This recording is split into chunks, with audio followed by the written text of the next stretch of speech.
है कि विज्ञान और वैदिक ज्ञान दोनों किस तरह से समझें और इन दोनों में श्रेष्ठ ज्ञान क्या है। ठीक है, सन 1600 की बात है।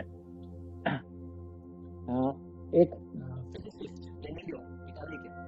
उन्होंने ऐसा प्रमाण दिया कि जो सूर्य है वो मध्य में है और बाकी जितने ग्रह हैं उनके आसपास चक्कर लगाते हैं। इस मॉडल को बोलते हैं हेलियोसेंट्रिक मॉडल। ऐसा कहने पर ये एक अलग विचारधारा था। ऐसा कहने के बाद क्या हुआ कि चर्च ने, कैथोलिक, रोमन कैथोलिक चर्च, उन्होंने इनके ये समझ पर ये जो उन्होंने प्रस्तुत किया इसके ऊपर बैन लगा दिया। और इतना ही नहीं, चर्च ने उनको हाउस अरेस्ट कर दिया।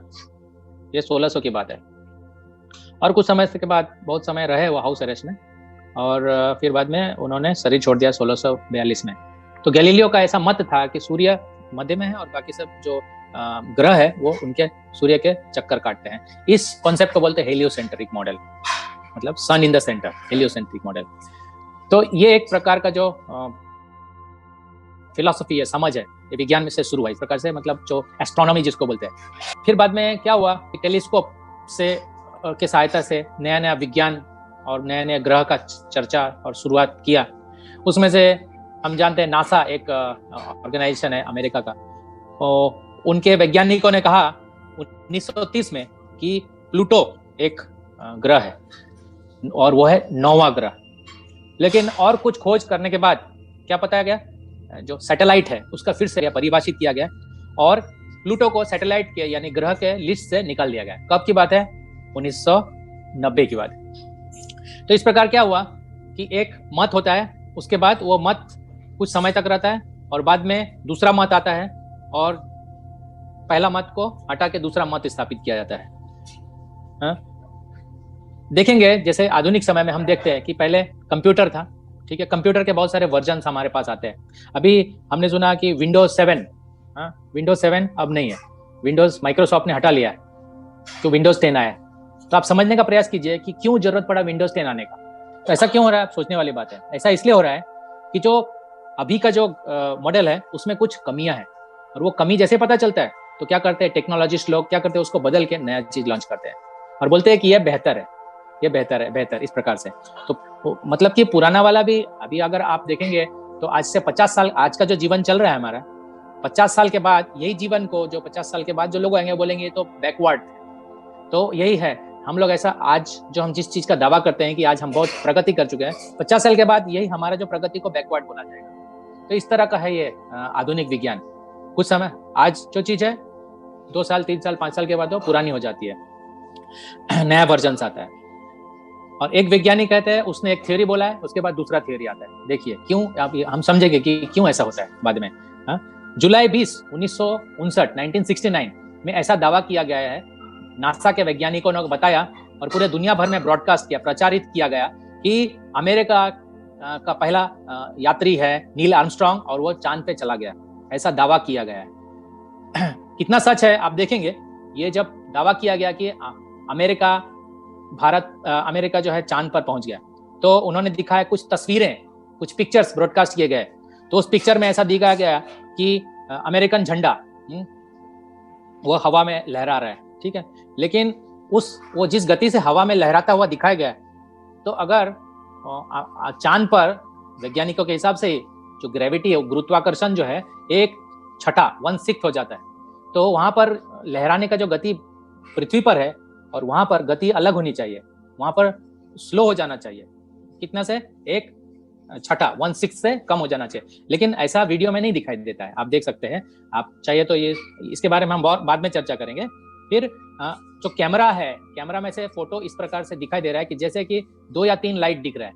इससे साफ पता चलता है कि ये मल्टीपल रिफ्लेक्शन है, और ये तभी संभव है जब ये कैमरा का शूटिंग स्टूडियो में किया गया है। और खुलासा किया गया है इसके ऊपर, तो पता चला कि एरिया नंबर 51, अमेरिका में एक जगह नेवाडा डेजर्ट यूएसए में, एरिया नंबर 51, ये एक उनका गुप्त स्थान है आर्मी का या डिफेंस का।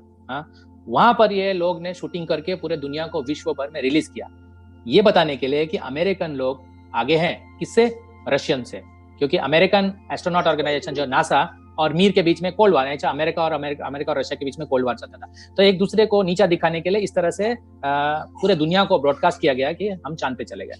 अब हम चलो एक बार चांद पे चले गए 1969, अभी कितना समय हो गया, बहुत समय हो गया, समझ लीजिए 1970, 69 से अभी कितना समय हो गया।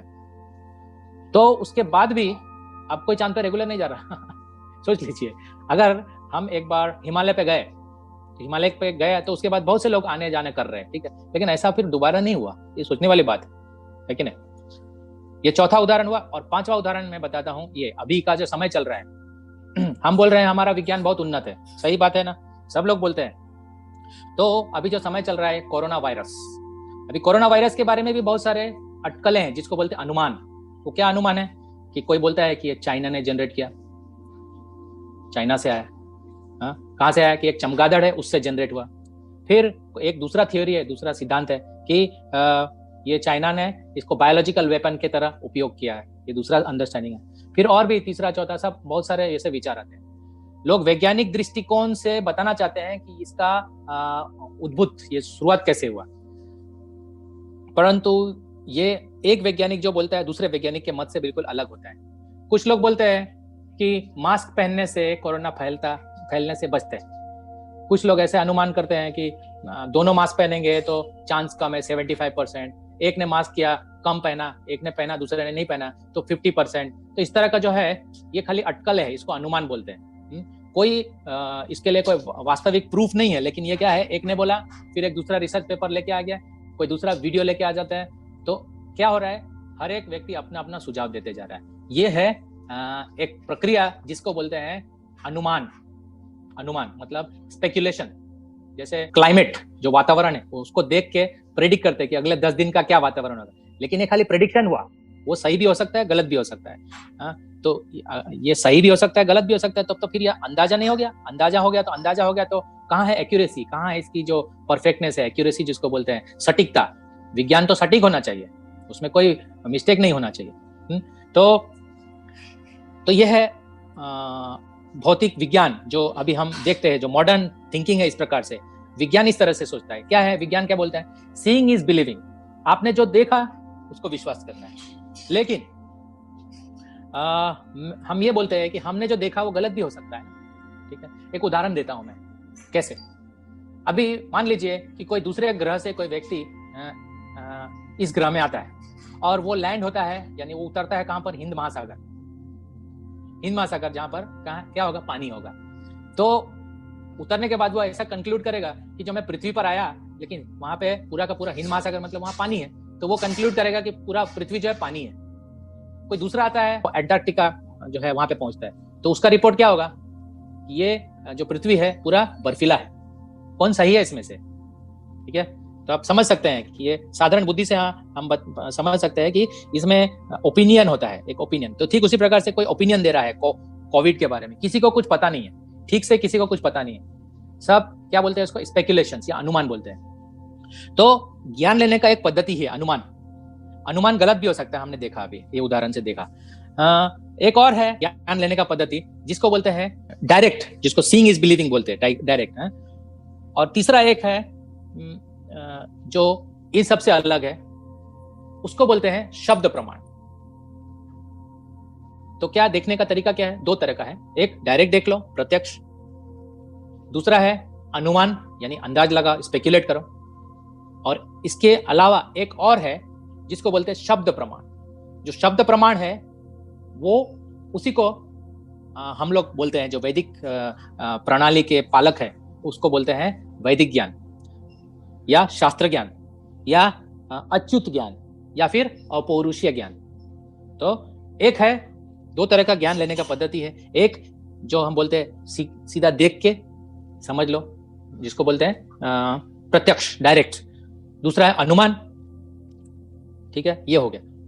और जो वैदिक प्रणाली है उसको बोलते हैं शब्द प्रमाण या वैदिक प्रमाण, या मैंने जो बताया अपौरुषीय ज्ञान, ये वेदों से आता है। इसका एक उदाहरण लेता हूं मैं कि क्या है वैदिक प्रमाण या क्या है शब्द प्रमाण।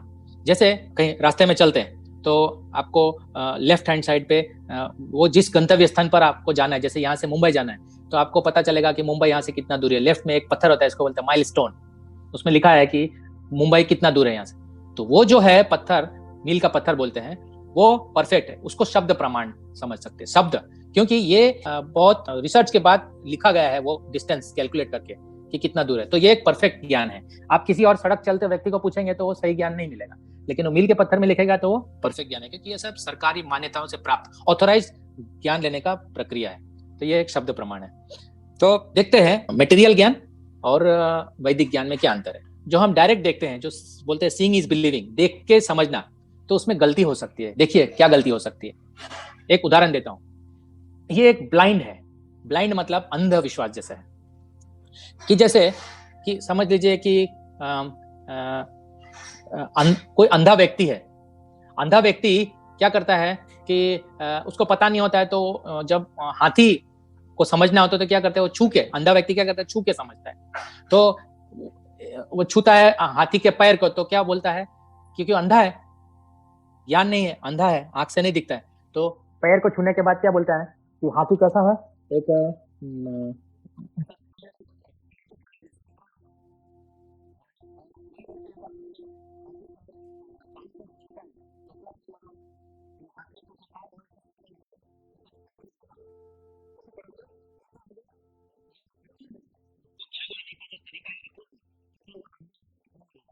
और दूसरा उदाहरण लेते हैं, डायरेक्ट देखने का क्या ड्रॉबैक है। यानी कि डायरेक्ट, जैसे आपको अनुभव होगा, आप जब पानी पीते हैं ग्लास में और चम्मच, अगर ग्लास में चम्मच रहता है तो चम्मच कैसा दिखता है आपको, टेढ़ा दिखता है कि नहीं गिलास के अंदर, तो टेढ़ा है नहीं, लेकिन हमारे आंख को क्या दिखता है, टेढ़ा दिखता है।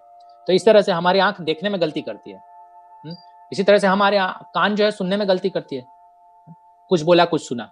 तो ये जो डायरेक्ट परसेप्शन में है वो उसका ड्रॉबैक है, उसमें कमी है कि हम देखने के बाद समझ भी नहीं सकते। जैसे कि उदाहरण है कि आपको सूर्य देखते हैं यहाँ से, तो सूर्य तो इतना सा दिखता है, थाली जैसा, मतलब उतना तो है नहीं वो, तो हमारे आंखों को तो ऐसा लगता है कि वो छोटा है, इतना है, लेकिन है नहीं ऐसा। तो ये डायरेक्ट देखने का चीजों को सही तरह से नहीं समझ सकते हैं। तो जानते हैं कि किस प्रकार से ये देखने के प्रक्रिया में क्या दोष है, वो है 4। कैसे हम क्या करते हैं, सामान्यतः इल्यूजन हो जाते हैं, ब्रह्म प्रमाद विप्रविप्सा कारण पाठ। भ्रम मतलब इल्यूजन, भ्रमित हो जाते हैं हम। अभी मैंने बताया कि कभी कभी हम क्या करते हैं, जब रास्ते में ऐसे रोड पर दिखता है तो ऐसा लगता है कि दोपहर को चलते हैं तो क्या लगता है पानी है, लेकिन पानी होता नहीं है। कभी कभी अंधेरे में रस्सी होता है लेकिन लगता है सांप है, या फिर सांप है या रस्सी है, पता नहीं चलता। तो ये हम क्या हो जाते हैं, भ्रमित हो जाते हैं। तो हम सब गलती करते हैं, चाहे कोई भी मनुष्य हो, ये 4 दोष है, उस 4 दोष होंगे ही होंगे। चाहे कितना भी व्यक्ति, कितना भी विद्वान, कितना भी ज्ञानी, कितना भी कुछ भी, कोई भी बुद्धिमान कितना ना हो, 4 दोष उसमें होंगे ही। पहला क्या है, ये चीजों को समझने में गलती करता है, सही समझने में, जैसे भ्रमित हो जाते हैं, जिसको मैंने बताया, रस्सी को सांप, सांप को रस्सी समझना। फिर हम मिस्टेक करते हैं, हाँ, हर एक प्रोसेस करते हैं तो उसमें कुछ ना कुछ गलती होता है। अंग्रेजी में कहावत है, टू एयर इज ह्यूमन, यानी कि मनुष्य तो गलती करेगा, करता ही है।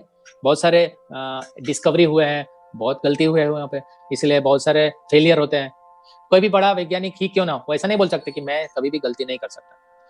फिर तीसरा चीज है चीटिंग प्रोपेंसिटी। चीटिंग मतलब धोखा देना और धोखा खाना, दोनों ही है। ये जो अभी चल रहा है आधुनिक समय में, अभी जो चल रहा है, धोखा देना और धोखा खाना। कुछ लोग बोल रहे हैं कि कोरोना वायरस कुछ नहीं होता, ये एक मामूली इन्फ्लुएंजा है, मामूली फ्लू है। और कुछ लोग बोल रहे हैं कि नहीं नहीं बहुत खतरनाक है, आपको तो एडमिट होना पड़ेगा, आपको तो सब ट्रीटमेंट करना पड़ेगा। अब मुझे बताइए सब लोग कि अगर वो बीमारी जिसका इलाज ही नहीं है, तो क्यों हम डॉक्टर का बात मान के और वो बोलते हैं एडमिट हो जाओ, और हम लोग हजारों लाखों रुपया खर्चा करते हैं और पता नहीं बचते भी नहीं है। तो जब सीधी बात है, पूरे दुनिया में पता है कि इसका कोई इलाज नहीं है, तो फिर हम वो डॉक्टर से क्या इलाज कराते हैं। तो आप देखिए कि कैसे धोखा दिया जा रहा है, हम धोखा खा रहे हैं। एक बहुत बड़ा एक चीटिंग है, ये बहुत बड़ा धोखा है। धोखा देने का और उदाहरण समझते हैं कि कई बार हम कुछ खरीदते हैं कोई चीज, तो हमें ऐसा लगता है कि शायद हमने ज्यादा पैसे देके खरीद लिया। तो कई बार ऐसा लगता है कि नहीं, ये बहुत अच्छा चीज मैंने खरीद लिया है, इसमें मुझे बहुत प्रॉफिट हुआ है ना। हम ऐसा करते हैं, जैसे कि अभी ऑनलाइन में हम शॉपिंग करते हैं सपोज, तो ऑनलाइन में सस्ता होता है, कोई चीज बहुत सस्ता होता है, तो हमें लगता है वाह वेरी प्रॉफिटेबल। लेकिन आप समझ लीजिए कोई भी बिजनेसमैन कोई लॉस नहीं करता। तो हमें धोखा दिया जा रहा है, हम धोखा खाते हैं धोखा खाते भी है और हम धोखा देते भी है, कई बार ऐसा होता है ना।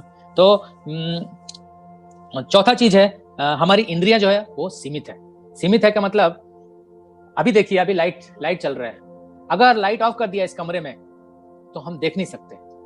तो हम कितना भी बड़ा क्यों ना अपने आप को समझते हैं, परंतु जैसे ही प्रकाश नहीं है, अंधेरा हो जाए, तो हम चीजों को देख नहीं सकेंगे। तो हमें देखने के लिए क्या चाहिए, प्रकाश चाहिए, सूर्य के प्रकाश यानी लाइट में हम एक दूसरे चीज को, वस्तु को देख सकते हैं। तो ये हमारी कमी है, आप देख लीजिए, हमारी इंद्रियां सीमित है, ठीक है। फिर हम कोई चीज सुनते हैं तो वो कौन सा फ्रीक्वेंसी होता है, 20 हर्ट्ज से लेके 20 किलो हर्ट्ज के बीच में ही हम सुन सकते हैं, उसके नीचे या ज्यादा फ्रीक्वेंसी हो तो हम नहीं सुन सकते।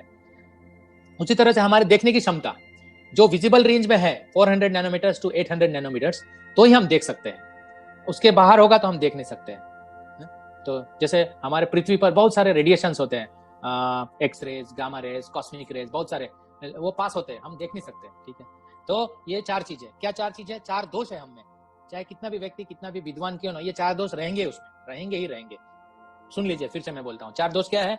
एक, भ्रमित हो जाते हैं। दूसरा, प्रमाद यानी कि मिस्टेक यानी गलती करते हैं। तीसरा है चीटिंग यानी धोखा देते हैं या धोखा खाते हैं। और चौथा है कारण पाठ यानी हमारी इंद्रियां सीमित है। तो ये जो है कमी, जो 4 कमी है, इस कमी के साथ हम जो भी सब्जेक्ट, जो भी थ्योरी देते हैं उसमें डिफेक्ट होना ही होना है। यही कारण है कि कोई रिसर्च होता है, उसके बाद दूसरा रिसर्च होता है, जब तक इसको प्रूफ नहीं किया जाता है कि इसमें कोई कमी है, तब तक इसमें वो चलता रहेगा। उसके बाद उसमें नया वर्जन आता है। इसके मुकाबले जो वैदिक ज्ञान है, जिसको हमने बताया, उसका नाम है शब्द प्रमाण, उसका नाम है अपौरुषीय ज्ञान और शास्त्र ज्ञान या अच्युत ज्ञान, ये है वैदिक ज्ञान। तो वैदिक ज्ञान में कोई भी त्रुटि नहीं हो सकती, कभी भी कोई भी काल में नहीं हो सकती। कैसे, अब जानिए, उदाहरण देता हूं मैं कि कैसे त्रुटिपूर्ण नहीं है वैदिक ज्ञान। वेदों में बताया गया है कि गोमूत्र जो है पवित्र है, गोमूत्र पवित्र है, तो इसके लिए कोई एक्सपेरिमेंट नहीं करने का जरूरत है। लेकिन कुछ लोग, आधुनिक विज्ञानी लोग जो है, जिसको विश्वास नहीं है, श्रद्धा नहीं है, वो लोग एक्सपेरिमेंट कर सकते, किया उन्होंने और बताया कि इसमें गोमूत्र में एंटीसेप्टिक प्रॉपर्टी है। हम नहीं करते क्योंकि हम शब्द प्रमाण को स्वीकार कर लेते हैं। वैदिक ज्ञान में बताया गया है, मैंने बताया इससे पहले कि 1600 ईस्वी में एक विवाद चला कि सूर्य के किनारे सभी ग्रह चलते हैं। ये प्रूव करने के लिए एक थ्योरी बताया गैलीलियो ने, लेकिन उनको अरेस्ट कर लिया गया क्योंकि ये जो मान्यता थे उससे अलग विपरीत बात कहा उन्होंने। तो जबकि हम वैदिक ज्ञान का सहायता लें तो हम वैदिक ज्ञान से हमारा एक विषय आता है, इसको बोलते हैं भूगोल, यानी क्या, पृथ्वी गोल है, पृथ्वी गोल है, तो पहले से ही है ये सब, ठीक है। तो फिर तीसरा है कि व्यक्ति का जो जन्म होता है, हम जब देखते हैं कि जब बच्चा छोटा होता है, बड़ा होता है, बाद में बूढ़ा होता है, तो जब बच्चा गर्भ के अंदर होता है तो उसका किस प्रकार से विकास होता है, ये सब कुछ श्रीमद् भागवतम में बताया गया, जो कि 5000 साल पहले हमारे पास उपलब्ध है। उसी तरह से कुछ प्रेडिक्शंस है कि आगे क्या क्या होने वाले, कौन कौन से महान हस्ती होने वाले हैं। जैसे कि उसमें लिखा है, श्रीमद् भागवतम में बताया गया है कि भगवान बुद्ध आएंगे, फिर भविष्य पुराण में बताया है कि मोहम्मद पैगंबर आएंगे, श्रीमद् भागवतम में बताया गया है चाणक्य पंडित के बारे में। तो ये प्रेडिक्शंस है, वो बताया गया, इसमें सब शास्त्र में पता है, यानी कि वेदों में सब दिया हुआ है, सब कुछ उपलब्ध है। फिर अभी डिस्कवर किया है, डॉक्टर जगदीश चंद्र बोस ने डिस्कवर किया कि जो प्लांट है, जो प्लांट यानी यस प्लांट औषधि, उसके अंदर जीव होता है, जीवात्मा। लेकिन ये तो हमें पद्म पुराण से पहले से पता है, पद्म पुराण में दिया गया है, जलजा नवलक्षानी स्थावरम विंशति। तो इस प्रकार से सब वैदिक ज्ञान में उपलब्ध है। पद्म पुराण में हर एक चीज दिया हुआ है स्पष्टता से कि 84 लाख अलग अलग योनि किस प्रकार से विभाजित है, बाइफर्केशन दिया हुआ है। जबकि अभी हम जूलॉजी या बॉटनी लेते हैं तो उसमें क्या बताया जाए, शायद, प्रोबेबली, मे बी, लेकिन वैदिक ज्ञान में ऐसा नहीं आता है, इट इज परफेक्ट, सटीक। इतना 84 लाख में से 20 लाख वनस्पति है, 9 लाख जो है वो पानी में रहने वाला जीव है। इस प्रकार से विवरण दिया हुआ है, यह है पद्म पुराण में दिया हुआ है। तो ये जो पुराणों का जो ज्ञान है वो इनफेलिबल है। इनफेलिबल मतलब कोई कमी नहीं है और उसमें कोई मिस्टेक नहीं है, पूर्ण है, पूर्ण है। तो ये सब दिया हुआ है ज्ञान, लेकिन इसको समझने के लिए खाली झलक दिया मैंने वैदिक ज्ञान का। तो वैदिक ज्ञान जो शुरू होता है हमको पढ़ने से, हमको जो शुरुआत करना चाहिए वो है, भगवान ने 5000 साल पहले, हम बहुत भाग्यशाली है, भारतवर्ष में ही भगवान ने 5000 साल पहले ये भगवत गीता का ज्ञान दिया। भगवान स्वयं उपस्थित है तो भगवत गीता का ज्ञान दिया है। इसको बोलते हैं अपौरुषीय ज्ञान, क्योंकि स्वयं भगवान परम पुरुष भगवान ने ये ज्ञान दिया है। तो ये ज्ञान को पढ़िए, लाभ उठाइए और जानिए कि वैदिक शास्त्र परफेक्ट है, पूर्ण है, और आधुनिक विज्ञान जो बदलते रहेंगे उसमें त्रुटि है, बदलते रहेंगे वो, इसलिए हमारा श्रद्धा जो है वैदिक शास्त्र, साहित्य, भगवत गीता, भागवतम, पुराण, इस पर होना चाहिए। इसमें सब कुछ दिया हुआ है, खाली पढ़ने का एक तरीका आना चाहिए जो हम लेने वाले हैं कि किस तरह धीरे धीरे पढ़ेंगे। आपको ये वीडियो के द्वारा झलक दिखाना चाहते हैं, यानी एक Windows into the supreme knowledge, और सुप्रीम नॉलेज स्वयं भगवान ने दिया है। हरे कृष्णा। आपका कोई प्रश्न है तो पूछ सकते हैं।